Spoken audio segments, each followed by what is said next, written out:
Hello, and welcome to the Neurocritical Care Society podcast Perspective series. I'm your host, Dr. Nick Morris from the University of Maryland Shock Trauma Hospital. And with me today, I have Gretchen Brophy. Dr. Brophy is professor of pharmacotherapy and outcome sciences and neurosurgery at Virginia Commonwealth University School of Pharmacy. And she's a past president of the Neurocritical Care Society. She's a real leader in neuropharmacology, and particularly in the areas of status epilepticus, with interest as well in biomarkers of traumatic brain injury, hemostasis, and stroke. Gretchen, I'm really happy to have you on the podcast. Thanks for joining us. Well, thanks for having me. On this podcast, we spend a lot of time trying to figure out, how people got into this kind of weird niche field that we're all in. So what's sort of the Gretchen Brophy origin story? How did you find your way into neurocritical care? Well, my pathway into neurocritical care was sort of through trial and error, I guess, a little bit. I started my residency at University of Kentucky, and they have a very strong neurosurgery program there. Byron Young led that years ago in the 1990s. And when I got there, there was a pharmacy preceptor, Jimmy Hatton, and she had been doing neurocritical care and working with Dr. Young on a lot of research as a pharmacist. And when I got on the rotation with the neurosurgeons, I was like, yeah, this is pretty cool. They are never, they're in surgery all day long. So they're like, blood pressure problems. Can you take care of it? I'm like, sure, I can take care of it. So really enjoyed working with them in a way that they basically were like, hands off and said, hey, take care of the patients. You're the only one out. I was the only one out of the OR besides the PGY1 resident. And so, from the standpoint of trying to collaborate with them and get taking care of the patients, between morning rounds and evening rounds, it was just a great experience, and I learned a lot, and I felt like a real part of the team, and it just hooked me from there. And the fact that we don't have any, we have very little treatment strategies that actually work for our patients in neurocritical care, and obviously no cures for a lot of things that we do. And so huge opportunity for research there too. Yeah, and so that's interesting that you said. So research seems like it was part of this path of yours from the very beginning, and even before you with your predecessor at University of Kentucky, was it? Yeah, that is somewhat unusual, and yet I think it's a real strength of pharmacists in general within the Neurocritical Care Society, is they are a group that's really strong in research. What were some of your main things that you were seeing when you started that got you interested in the research aspect? Well, I think, again, going at the bedside and seeing these patients and knowing that we didn't really have any good treatments for them, and knowing a lot of drugs in other categories, that were used and possibly could be used in them based on some of the pathophysiology of the patients in neurocritical care, and say, hey, have you tried that? Hey, have you tried that?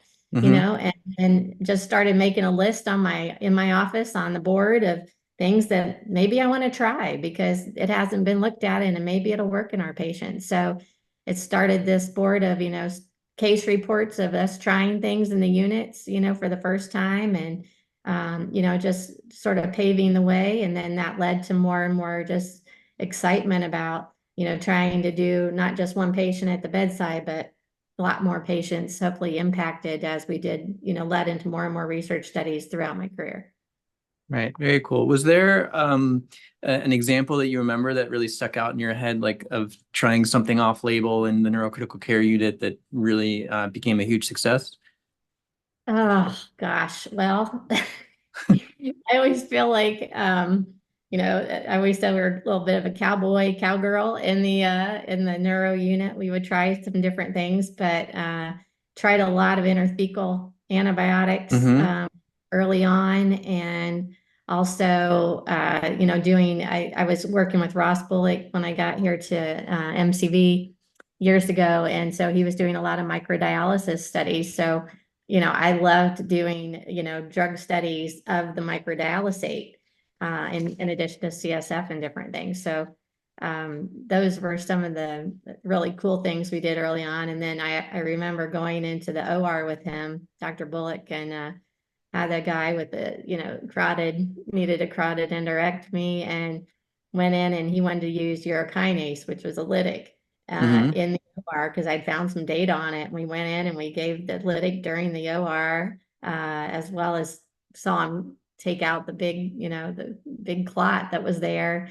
And that stuck with me for a long time because I'm like, that's pretty cool. You get to go in and watch them give the drug, watch it, you know, see the results of it, and know that you helped that patient out. So it was pretty cool. Very neat.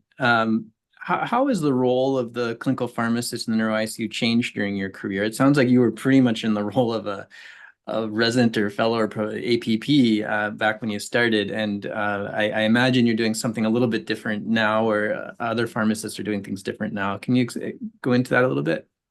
You're right. I mean, I started off, again, as a resident, and then when I progressed and came to VCU, they did not have a clinical pharmacist in their ICU, their neurocritical care ICU.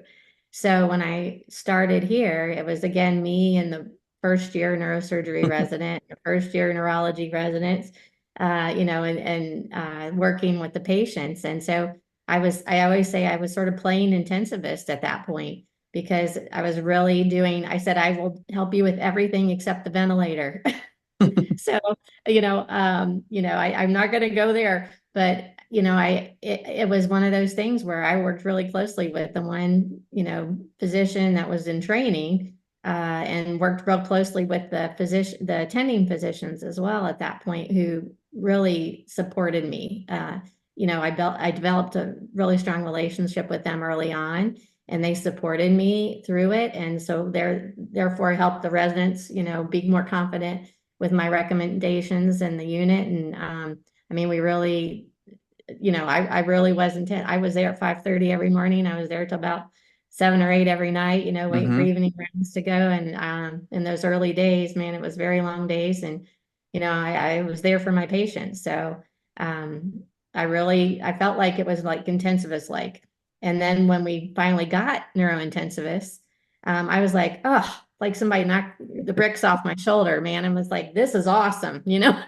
All that responsibility I felt like I was carrying on my shoulders. I finally had a team, someone else there with expertise and desire and motivation to really help these patients. And then we developed our teams, and I mean, and then here we are. Then we get to play our role as experts, as pharmacist experts in the field, with the drug therapy and helping to make recommendations and monitoring and follow up and all of that, versus taking care of a lot of fires, Hmm. putting out fires, coming up with, drug strategies and therapies, and really having to put all the orders in and really work, do a lot of the grunt work along with doing, trying to come up with the therapies and writing notes and everything else. I mean, so it was a great experience for me. I have learned a ton in those years that I practiced alone, with the physicians and the surgeons in the unit before we had intensivists. And like I said, after the intensivists, I think we have all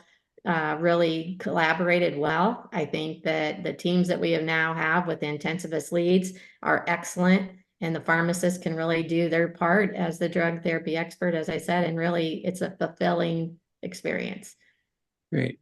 Can you take us through a little bit, like what is the day now in a modern neuro ICU with neurointensivists of the clinical pharmacist? I think a lot of neurointensivists might not actually know. It seems like sometimes the neuro pharmacist comes to rounds, and then rounds are over, and they go away, and maybe during the day you get a few text messages or gentle nudges about things.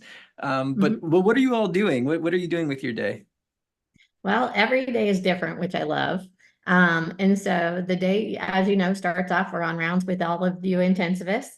And, we're giving drug therapy recommendations. As I said, we're working as a team. I'm hearing what's going on with the patient, all the pathophys, everything that happened overnight from the nurse, and we're building that big picture, and we're trying to see that big picture.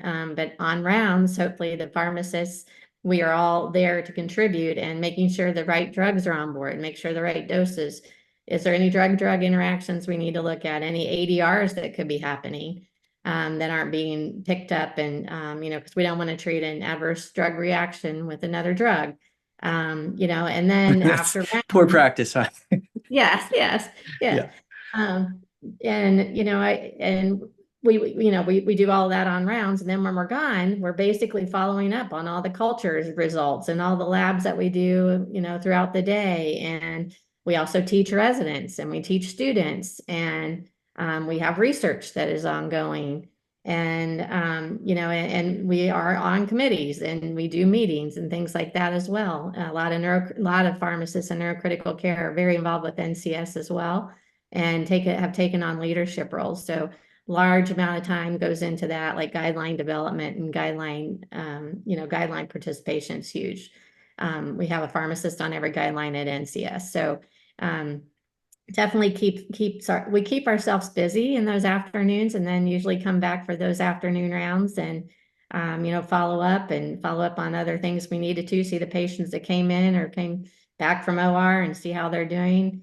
Again, and just trying to keep the drug therapy optimized in the unit is our main goal.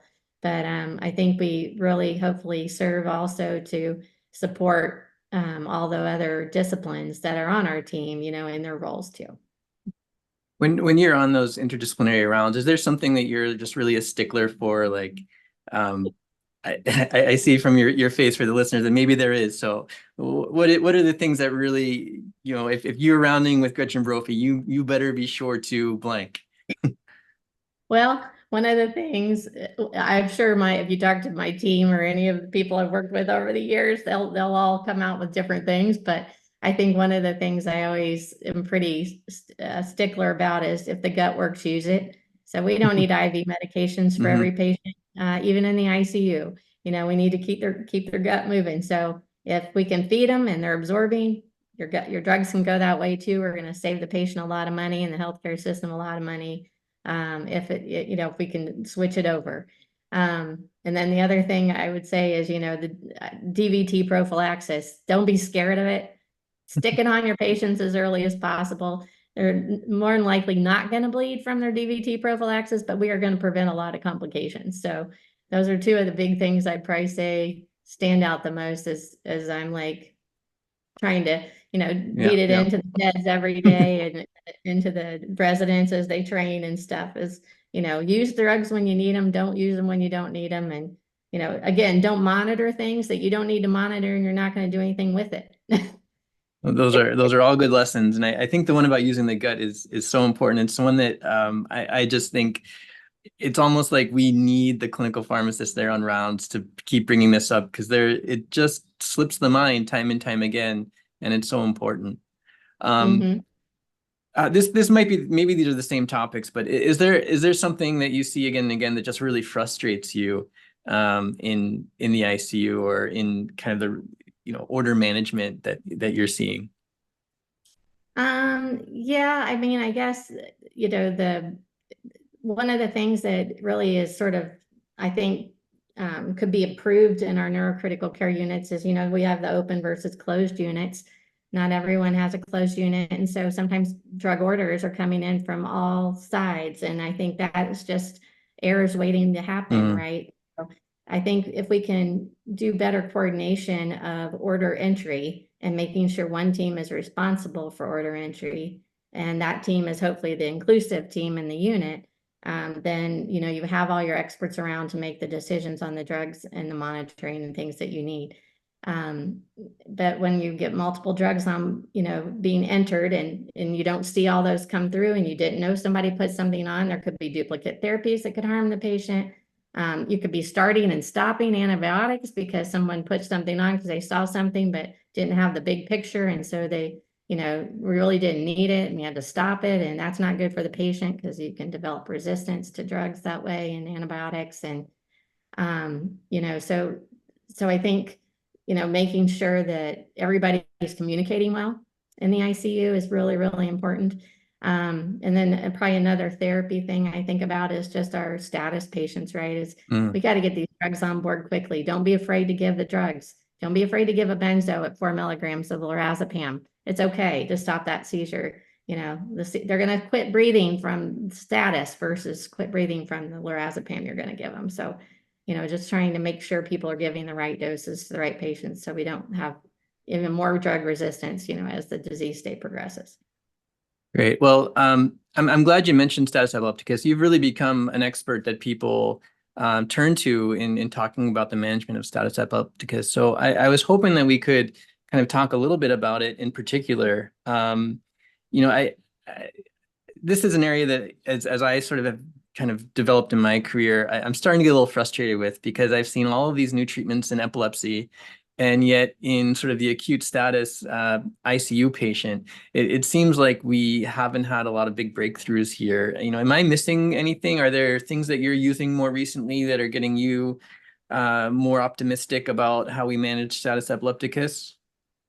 Well, I think that we have a lot of drugs. I mean, we had, I want to say 7 drugs when I finished pharmacy school years ago, and now we have over 30. So we have the tools. It's trying to figure out how to utilize these, and not no one, every patient's going to be different. So you really got to think about the patient and their, what's happening with them and what else they're on, and make that drug selection. But it's something where I think with all these new drugs too, we have all, the older drugs we had to monitor. We had to do drug levels. We had to give them appropriate doses per kilo dosing for a lot of them, and draw the levels at the right time to even have a reference point to know what they meant. And not everyone did that correctly. So it sort of, with therapy, it didn't really work all the time because we weren't doing it appropriately sometimes, because we were changing doses based on levels that didn't have any reference point, so to speak.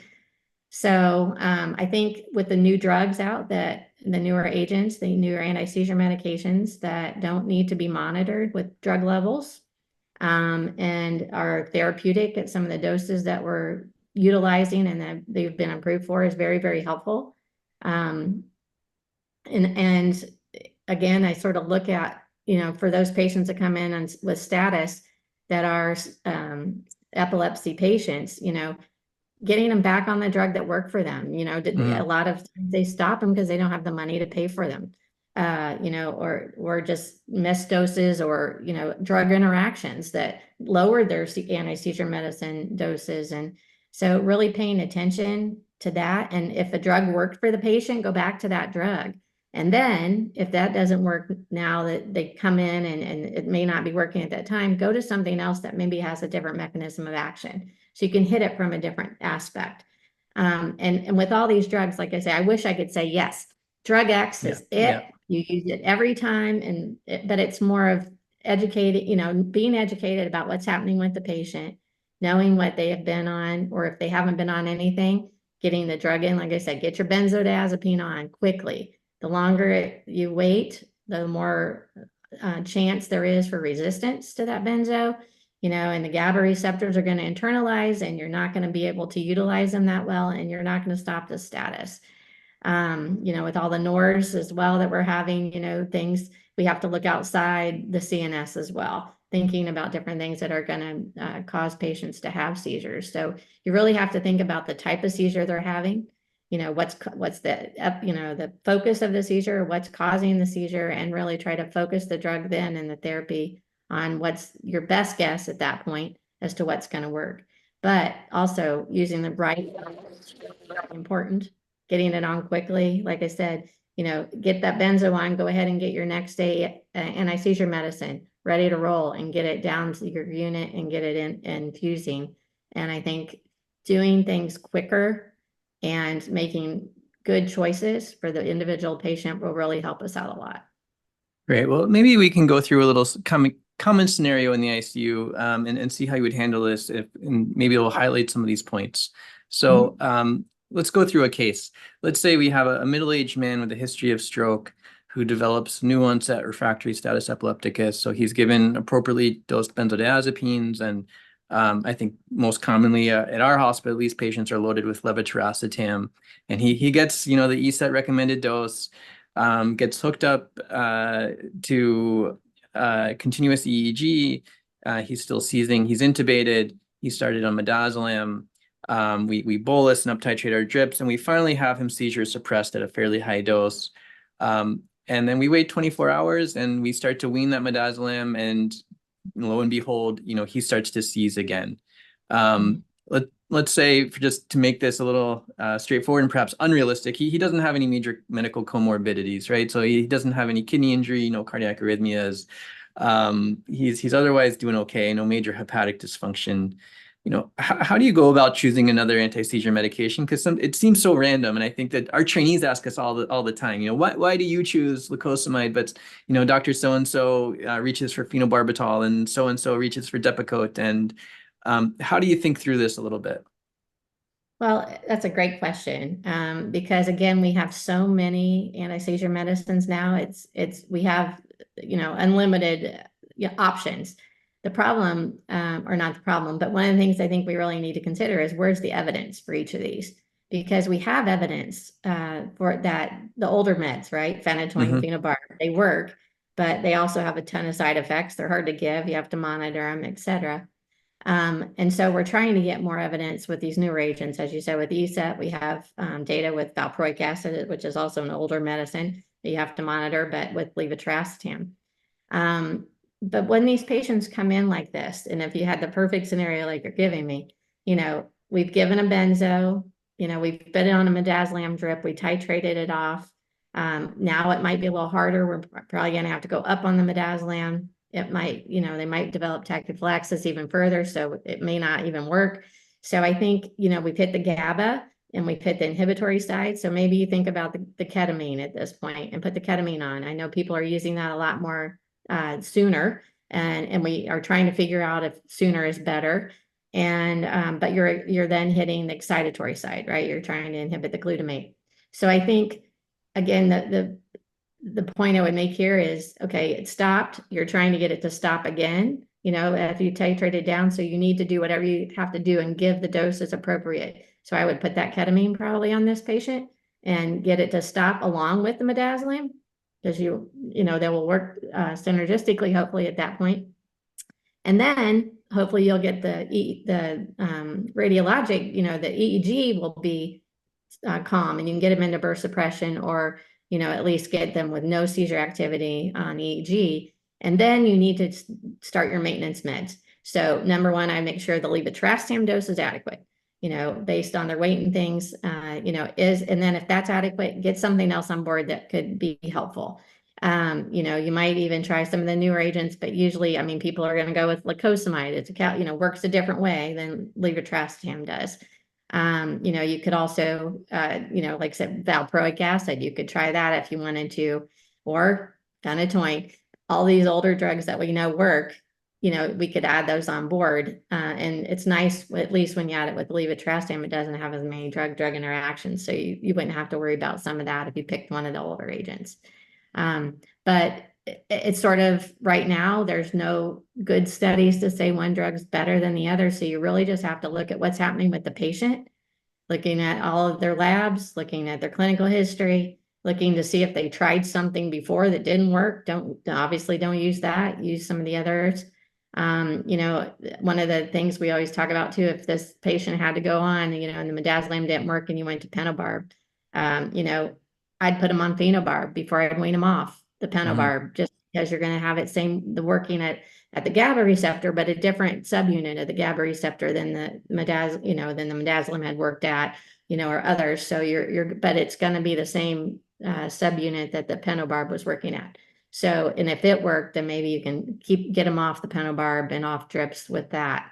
So sort of thinking about the mechanism and what agent you added that stopped the seizures, then make sure that a drug with that same mechanism hopefully is maximized before you start weaning them again.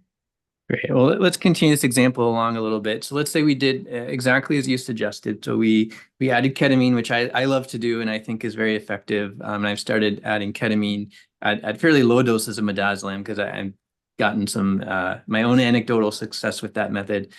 And so we do that, right? And we get them into a burst suppressed state. But those bursts are looking really, really ugly, as we say, right? Really, it looks like a seizure. It's just only lasting a couple seconds, and then we have suppression. And then we add a second agent on, and let's say it is lacosamide because it's easy and we don't have to follow levels, and nothing changes in that EEG, nothing at all. So that burst looks just as ugly as it did before I added the lacosamide on. this is something that I argue with a lot of my colleagues, and this is clearly an evidence-free zone, but what do we do with that information? Does that mean lacosamide didn't work and we should stop the lacosamide and try something else? Or do we just add something on top of that because maybe we need this sort of polypharmacy approach where we're hitting different receptors in order to treat super refractory status? What's your thought on this? Well, that's the $1 million question, right? Is what do you do at that point? And again, you're trying, I think, a lot of the times we have no idea what's causing these seizures. So it's hard to, pick something based on that theory. But if it's not working, if you put it on and it's not working and you've given it a couple hours and it's gotten to the CNS, it might be that we just take that drug off and start something new, add, bolus with something else and see if that works and see if that stops it. I wish I could say, yes, take it off, or yes, leave it on, but I don't have any data to support me either way for that. But we don't want to have this polypharmacy because when we do get these patients to stop seizing, then you've got 10 drugs on board in which, what do you do? And you got to take them off, thinking about which ones didn't work. So if the drug doesn't work, maybe we should just bolus, go on to lacosamide. Lacosamide didn't work. We knew the midazolam worked for a while. Maybe try clobazam, put that on board, pull off the lacosamide and go with a different, a GABA and just take the sodium channel off. Maybe the levetiracetam, we know what did work maybe previously or it worked initially. But you have brivaracetam, which you could also try, which has a little bit more possible CNS penetration, a little bit more specific binding to the SV2A. So maybe you switch out briv for levetiracetam, go there. Or again, you can sort of throw things on either way, but I think the optimal thing is making sure you're dosing it appropriately. Make sure you've given enough time for that to make a change, for giving it. And one other thing I'd mention is, a lot of these drugs too were studied with slower administration times than we're doing now. A lot of these were over 30 minutes. Or more sometimes for these drugs. And now like for lacosamide and levetiracetam and brivaracetam is 2 minutes. You can give a lot of these over, sometimes push, over 2 to 5 minutes. And a lot of them we can do now undiluted. So it's going to speed up, I think, our process now that we have some data to show us that. So maybe as we're giving these maintenance drugs, trying to get them on board. And if we're going to use the newer ones, trying to use the faster pushes that maybe will get it to the CNS quicker and, then stop the seizure quicker. And then hopefully, again, it'll be a better outcome and we can get the seizures under control the next time we try to wean them off the ketamine and the midazolam. Yeah. Well, thank you. That was a master class on refractory status epilepticus. And we actually have a separate series of the podcast dedicated to just that master classes. And we have to have you on sometime to do that. But I couldn't help but indulge myself and try to get your opinion on this as I was preparing for this podcast and taking care of a patient with super refractory status epilepticus last week who was on 7 anti-seizure medications.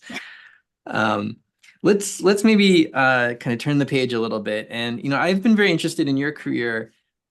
You have research interests that seem to me to be beyond pharmacology. So you're interested in TBI and biomarkers and multimodality monitoring. You've been on consensus statements, multimodality monitoring. How did those become research interests for you?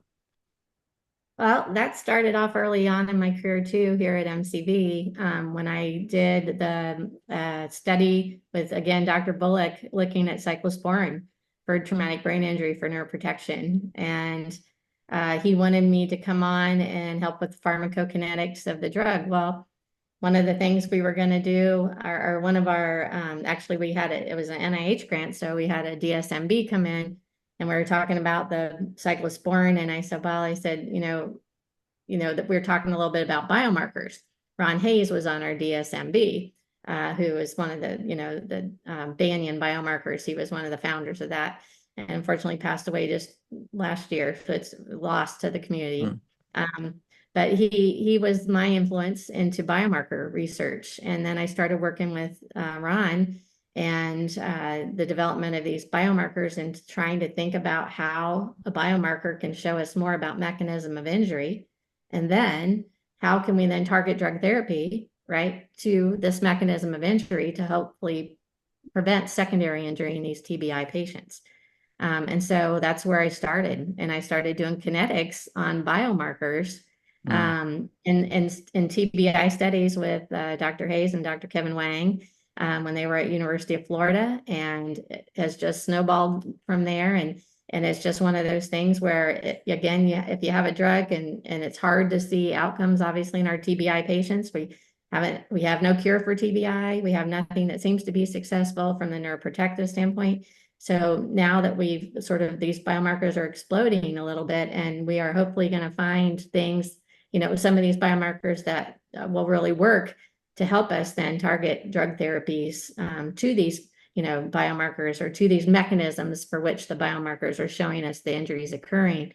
And it's one of those now that we are actually starting a new study. I'm working with the Track TBI group, and we're starting an adaptive platform trial, hopefully in the next month or two, looking at some of the drug therapies that we have and looking at biomarker response. So very, very excited to see this, sort of move on and move to fruition for hopefully targeting drug therapy and hopefully finding a neuroprotective agent for TBI. Oh, that's wonderful. I looking kind of back over now a long and distinguished career, what do you see as some of the biggest breakthroughs that have occurred during your career in neuropharmacology? That's a hard question, and this is going to date me quite a bit. But several drugs have come along throughout my career, and some of the really early ones, TPA, obviously in the 1990s, we had TPA come out, which has been a game changer. And now with that and mechanical thrombectomy, we are changing lives in patients with acute ischemic stroke. Other things that came along during that time were propofol. Propofol was, we didn't have any sedatives that were short acting and quick on, quick off. And now we got propofol, and it was the best thing since sliced bread, And can I just say, I can't even imagine a world without propofol, right? If like no propofol, no Precedex, that blows my mind. Yeah. We had, it was tough because then we really withheld a lot of drugs early on, because of the fact that we couldn't impair the neuro checks. So it was hard to treat these patients early on with these drugs that you couldn't stop because you really didn't have an exam to go by. So propofol was a huge one. And then we still are debating, is it neuroprotective or neurotoxic, because it's got conflicting data for both of those. Another thing I'd say is that maybe the direct acting oral anticoagulants. I mean, really a game changer for us too in regards to ICH, and TBI when the patients fall and we have these drugs, but now we have reversal agents for these drugs that can quickly be on board. And they have less bleeding, right? Less ICH associated with these drugs versus warfarin, where we had bleeds a lot, in these years. And I think that's been really cool. And genetics, I think genomics has really helped us too, with drug therapy. And, just knowing clopidogrel didn't work in everybody. Well, that's because it never got converted to its active form to work for some of these patients due to polymorphism that they had, things like that. So that was really neat. And I say one more, I would say, again, I'm just dating myself, but nitroprusside used to be the only quick acting antihypertensive that we had, again, quick on, quick off. And now, we have nicardipine and clevidipine, and clevidipine has a lot of the same quick on, quick off nitroprusside had. So, we've got a lot safer medications that have replaced some of these older ones that we really need to help, control it. For that instance, blood pressure in our patients, that we know will help their outcomes. So, gosh, I think those are a couple of them that I'm sure it's more than enough. That's those are huge changes. And I can't even imagine a world without propofol. I can't imagine a world without nicardipine or clofidipine, right? We Mhm. use these medications, it seems like, in every day in many of the patients in our ICU. Yeah. Um, Maybe you can look in your crystal ball. What do you see on the horizon in pharmacology that excites you? Oh my gosh. I think uh, I think maybe, as I said, maybe some of these biomarkers and along with the multimodality monitoring devices that we have now, along with um, genetics and getting some of those data to help us target drug therapy in the future a little better, sort of like cancer patients, that we Hmm. do for cancer patients, where we're really targeting them to the individual. And I think that, if we can utilize the clinical and the markers, the biomarkers that we have, and these monitoring devices that are giving us a lot more information, and somehow maybe use AI in these to really help us do what our own single brains can't do, and get accurate information out of it. But to help us target drug therapy for that individual patient, I think that would be the coolest thing ever, and actually have it work. Yeah, it's a really exciting time. Um, Yeah. I wonder if you can kind of share for maybe the early stage clinical pharmacist or someone maybe who's just doing their first rotation in neuro ICU as a pharmacist or a resident and fellow. Um, what are some of the traits that has made you so successful?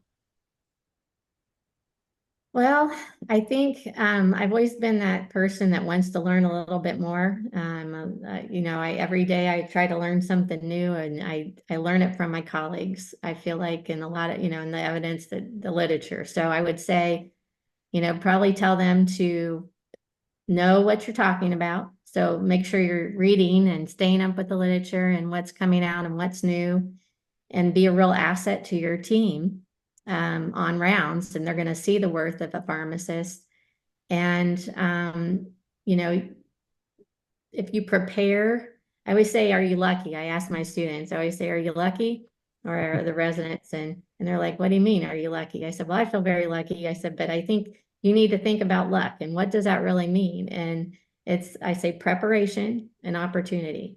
So if you're prepared when the opportunity arises, you are going to move forward in your career. So always try to, luck is preparation and opportunity. And if you're lucky, you're going to find the people that you are going to interact with the best on your team. Those people are going to help you grow, and you're going to help them grow. And it's going to be a very rewarding career. And you are going to then, network with even more and more people through NCS and different things.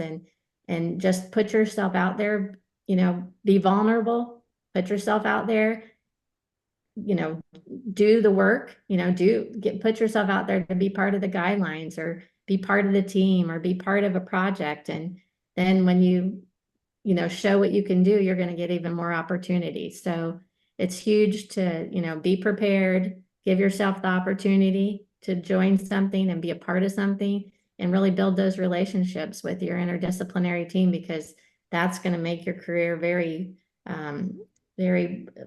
rewarding, and you're going to progress through your career and really make an impact on patient care.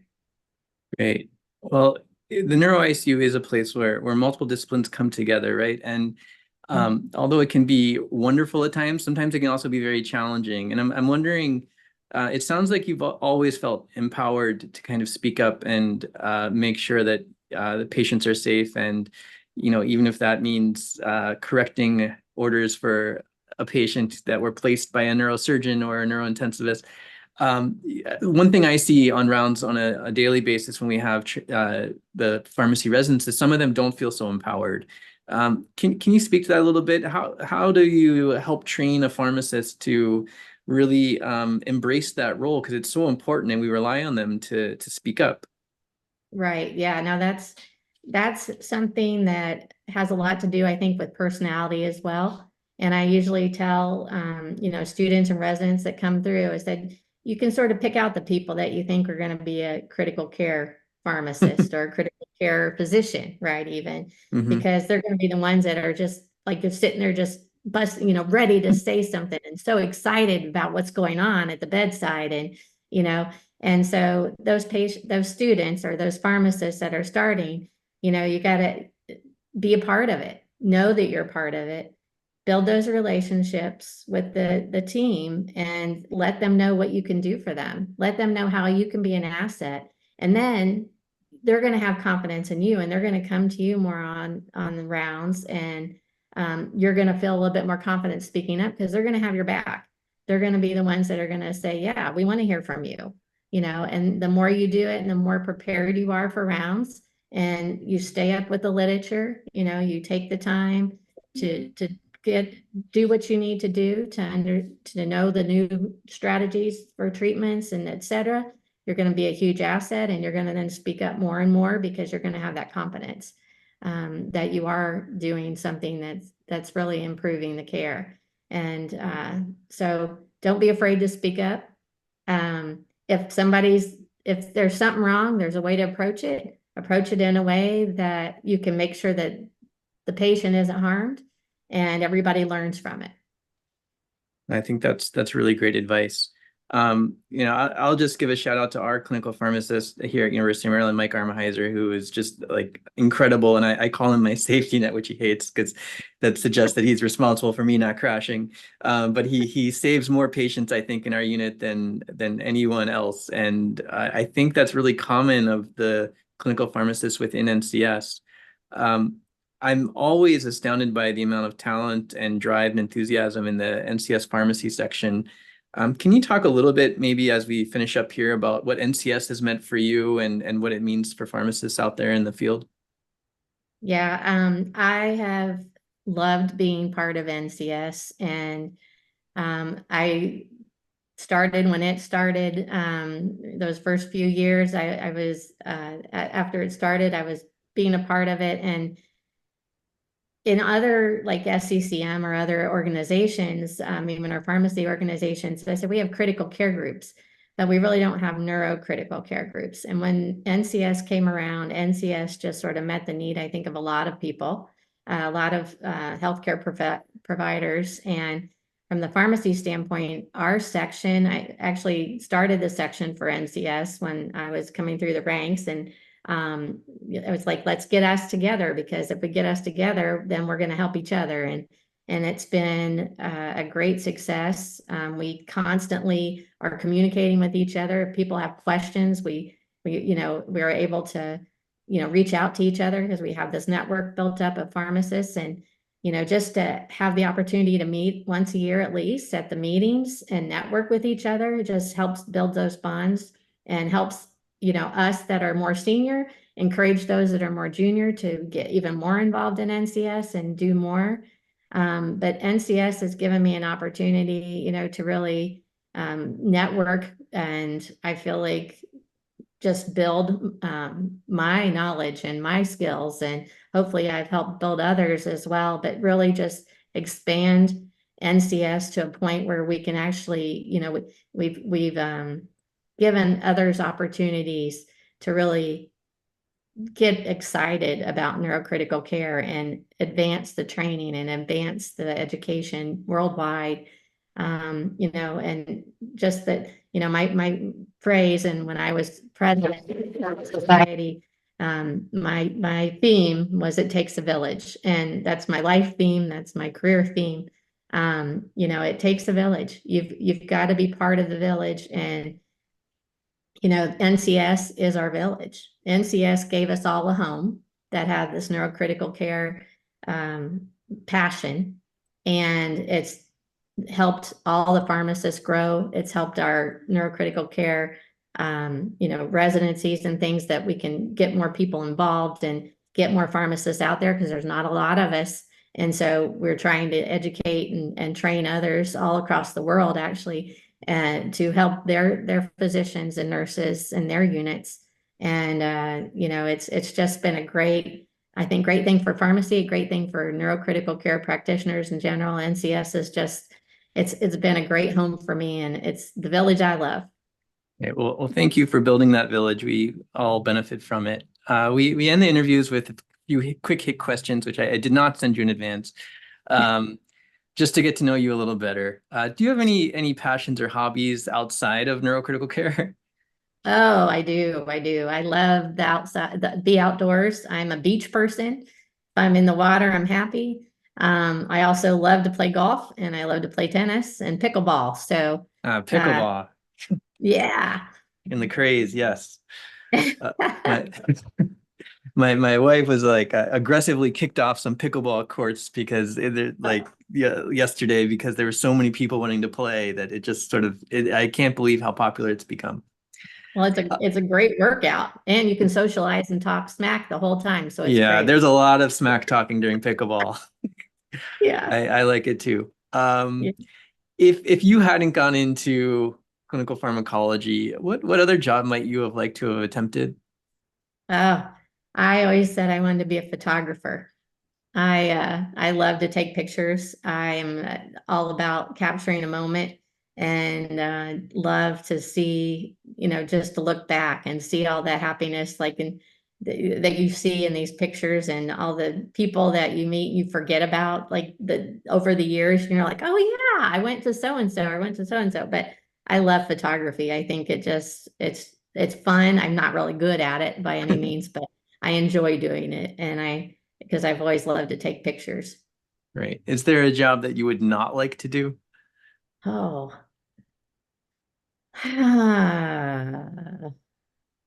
gosh, that's a hard one. I don't know. Probably something, oh, I wouldn't want to be like a marathon runner or anything like anything anything that's boring. I wouldn't want to do that either. Yeah. I was gonna think about law school after I got my PharmD, and I was gonna be a patent lawyer. And I went Mm, in the patent lawyer's office, and it was the cleanest office I'd ever seen. Monstrous, nothing on his desk, and that was the most boring interview I've ever had in my life. And I'm like, I cannot do this. I've got to be around people. I've got to be interacting with people. I cannot be sitting in a big office looking at legal terminology. yeah, yeah. I guess the neuro ICU has just enough clutter to keep it interesting. Exactly. Exactly. Um, is there a sound or smell in the ICU that you like or that makes you feel like you're at home? Oh gosh. Um, I think the beeping of all the alarms, I guess it's like that. It's almost like you don't even hear it sometimes anymore, but just the constant um alarms going off Yeah. and the bells and whistles and stuff, I guess would be the thing that reminds me of home.